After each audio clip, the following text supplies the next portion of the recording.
Xaaladda guud ee deegaanada ay ku dagaalameen beelaha Ceer iyo Duduble ayaa haatan ah mid degan kadib dagaal culus oo halkaasi ka dhacay maalmihii la soo dhaafay.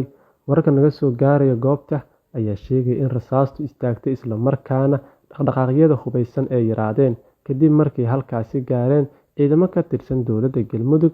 Odayaal dhaqameed bilaabay dadaallo nabadeed. Saraakiisha amniga ayaa ii xaqiijiyay in la kala qaaday maleeshiyaadkii ku dagaalamay halkaas, iyadoo la adkeeyay ammaanka si looga hortago in colaadda dib u qarxdo. Sidoo kale waxaa socda waawaan iyo kulamo lagu doonayo in xal waara looga gaaro khilaafka sababay dagaalka. Dadka deegaanka ayaa muujiyay rajo ah in nabadda sii socoto, iyagoo baaq u diray labada beelood inay qaataan wada hadal iyo dadaal lagu fogeynayo wax kasta oo dib u hori kara colaadda.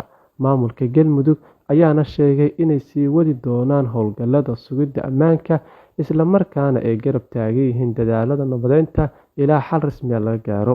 Sidoo kale, maamulka Galmudug ayaa ciidamo u diray 2 maleeshiyaad beeleed ee ku dagaalamay deegaanka Landheer ee hoostaga degmada Huurshe ee gobolka Galgaduud.